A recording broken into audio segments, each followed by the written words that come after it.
we owe so much to her because she's taken this organization from a tiny little nugget, a tiny little seed, and grown it to what it is here.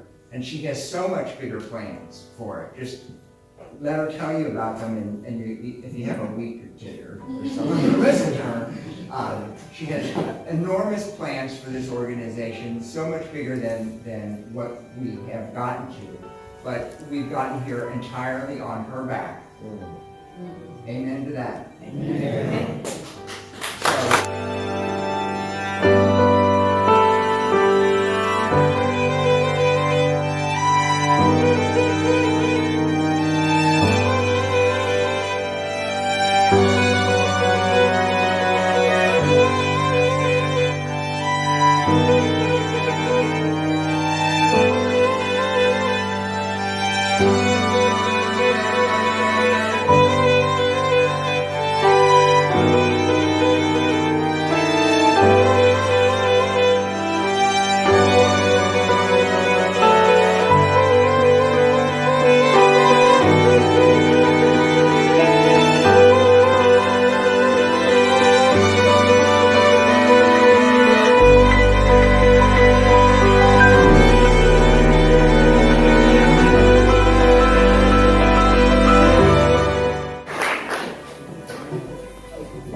So I am a control freak, as you can see, just a tad bit.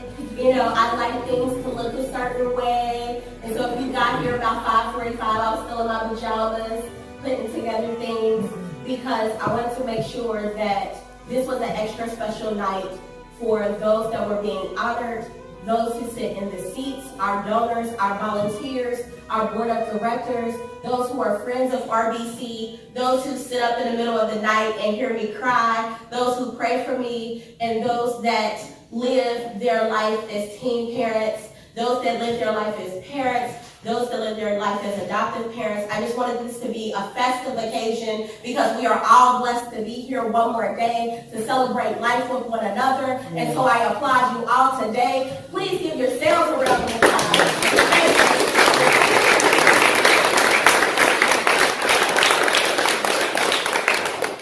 At the heart of Rosemary's Babies Company are families who must be resilient, practical, with both insight and foresight.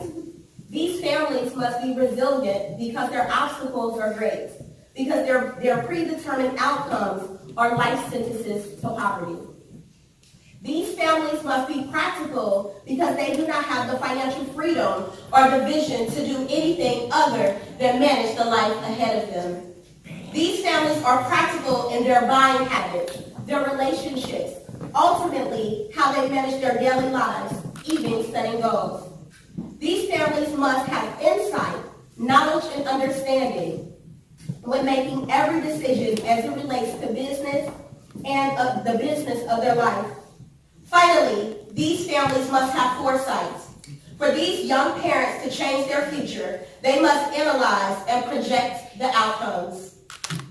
None of these tasks are easy for our children, our teen parents, but it can be done. It will be done if Rosemary's Babies has anything to say about it or do about it, right? Rosemary's Babies Company was founded by someone who was a teen parent, a board of leaders who have lived the obstacles. 9 of the 11 executive board members were teen parents. So we live our mission. We are educated in our mission and in our purpose because we understand what it takes to remove those obstacles, to turn your obstacles into opportunities. And we live that daily. They hold each other accountable and they hold me accountable, as well as the community and stakeholders should hold Rosemary's Babies accountable because we hold these teen parents' lives in our hands, and I expect you to. So if you see us getting out of line, you let me know, right? I know the ladies gonna let me know, but sorry. Like a family in poverty, we stay ready because unpreparedness means pain. Like teen parent families and those who are at risk, pain means volatility, degradation, degradation, and at worst, death. Rosemary's Babies Company, like our families, never afforded to be living our best life. Not yet, anyway.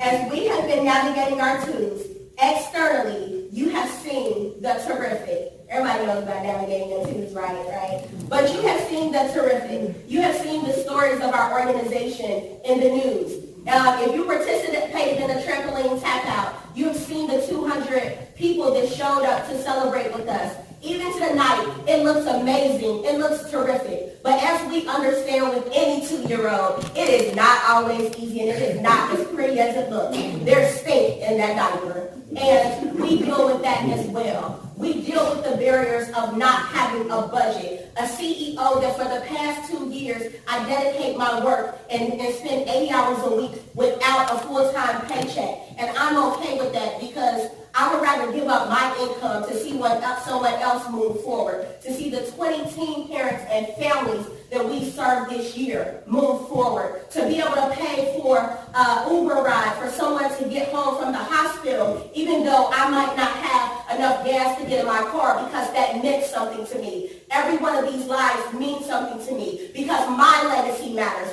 their legacy matters, our legacy matters, and if we don't change the outcomes and the dynamics of the teen parents that are in this city, the families that are living in poverty, where will we be? Yeah. These teen parents are our scientists. They are our doctors. They are our leaders. Their children are our presidents and our CEOs. They will be our senators. We need to elevate these children. We need to elevate those. We need to help somebody. The secret of living is giving. And if you don't have a dollar, you can still give your time. You can still give words of encouragement. You can still give a prayer. You can still instill hope and vision and life into somebody. Because many years ago, somebody instilled that life into me. And I used my daughter to lead my road to success. I used my daughter to elevate myself to deliver this program, to deliver on this mission. And when I didn't think that I could do it, and I didn't know what I was building, I didn't know I was building my legacy, but here it is. And I'm going to leave this legacy for my children so they can help the next generation and the next generation and the next generation. But we won't be here without you. So when she says take out your phones and do hashtags, when you see a teen parent that you know needs help, I want you to remember Rosemary's Babies. When you see a teen parent, it should be teen parent, Rosemary's Babies. Teen parent, help. Teen parent, vision. Teen parent, hope. Teen parent, yes, I can make a difference in this child's life. Thank you all for coming.